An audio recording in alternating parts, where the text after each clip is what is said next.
And we're working on a deal where the European Union will agree to pay a 25% tariff on all Mercedes-Benzes, BMWs coming into our nation. But the engine is now starting to slow down.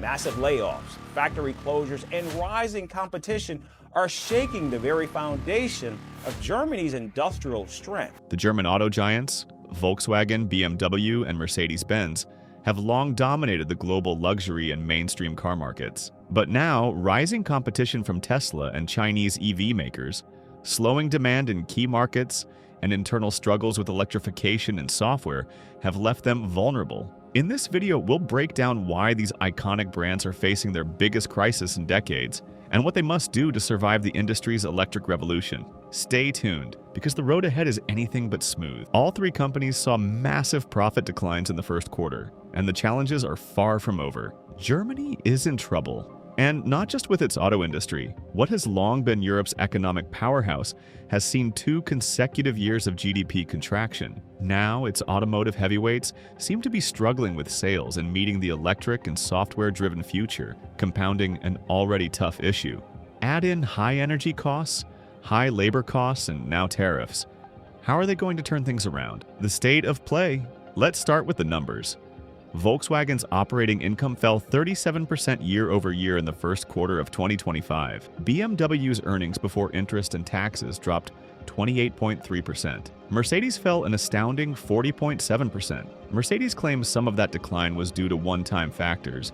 There's bad news there, and there's worse news. The bad news is that all three are highly exposed in the Chinese market, which has lost much of its appetite for European cars. There is still some demand on the high end, but by and large, Chinese domestic automakers are building cheaper, more advanced EVs than any Western brand. So that's the bad news.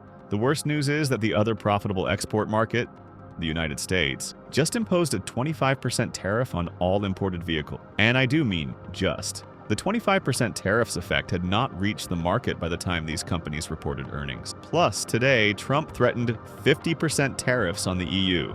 It is going to get worse before it gets better. Which automaker has the biggest problem, and which one has the best plan to turn it around? BMW. Good products, but more to learn. BMW is one of 2 German brands making EVs that I recommend to friends who are in the market for something nice. The other is Porsche, but those are far more expensive. BMW started trying hard on EVs a decade ago, and while the i8 and i3 were odd products, they paved the way for the i4 and iX to hit the ground running. That early mover advantage paid off. Get over their big toothy smiles, and the modern iCars are solid EVs with reasonable specs, good software, solid driving dynamics, and fair value propositions.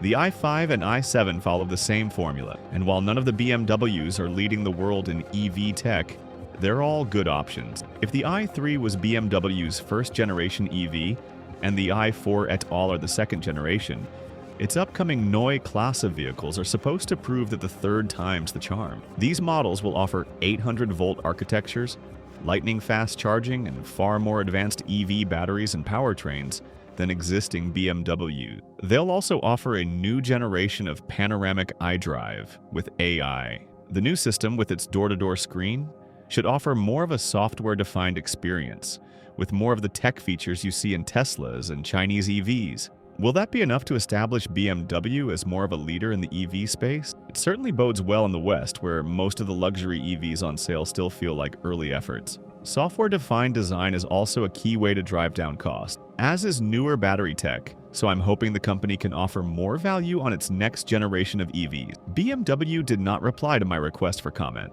but even if it does, it's going to be hard to compete in China, where it saw a 13% sales drop last year. Chinese EVs are offering more sophisticated battery and charging tech than Western brands at lower prices, and are themselves iterating at a faster clip. Western automakers may be able to match that pricing eventually, but developing those economies of scale is easier for bigger players. Since BMW is a luxury marque, it doesn't have world-beating scale. That's not BMW's fault, but it is unfortunately its problem. So are tariffs, which are hitting products it makes in Europe and Mexico.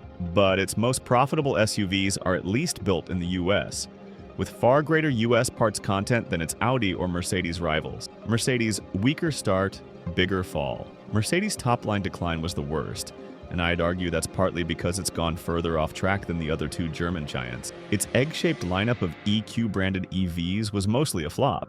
3-year-old used EQS sedans sell for about a third of their original price, and Mercedes dealers can't seem to give new ones away. Mercedes tried to turn the C63 into a plug-in hybrid with disastrous results, and is already backtracking from that strategy, its EQ names, and its ambitious electrification goals. Mercedes is betting the three-pointed star on its next generation of EVs, starting with its entry-level CLA class. The CLA promises a true software-defined EV experience, an 800-volt architecture, a Tesla-style NACS plug in North America, and a whole bunch of AI-powered features. It'll be offered as both a hybrid and an EV, a sign of the firm's shifting strategy, and should launch this year. The all-new CLA kicks off our multi-year product and technology offensive, creating fresh momentum for Mercedes-Benz. Desire for our current portfolio sustains our leadership position in the top-end vehicle segment, including in China. This, combined with a healthy balance sheet, provides a solid foundation to navigate our company through a period of geopolitical uncertainties. Our man Andre Nedalea saw it in person and came away thinking it may be more compromised than we had hoped. But you can't make final judgments about a product until you drive the finished version, so I'm not counting it out yet. That being said, I haven't been too impressed by Mercedes' direction in recent years. The company seems to see itself primarily as a tech firm, going all in on every trend. But this can sometimes lead to a disjointed brand identity. It is simultaneously trying to sell the old world concept of luxurious refinement and the new age of AI-powered cars with enough flashing lights to outshine a strip club. The E-Class, a car I associate with dentists and German taxi drivers, offering consumers cutting-edge technology is certainly important, but Mercedes has so far struggled to deliver the sort of cohesive, serene experience its old buyers expect, while also providing a first-class software experience. It has the same scale issue as BMW and the same China issue as everyone else,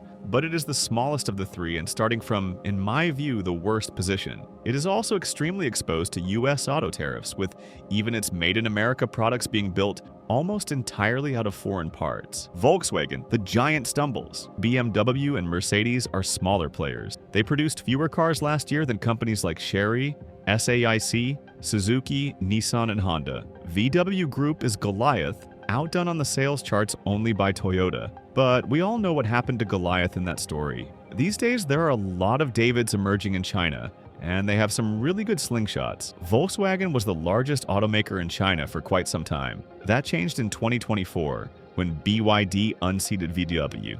Add in the Geely Group brands, Xpeng, NIO, and scores of others, and you have a recipe for disaster. The bleeding hasn't stopped, with even Porsche struggling to stay relevant in the dynamic and highly electrified Chinese market.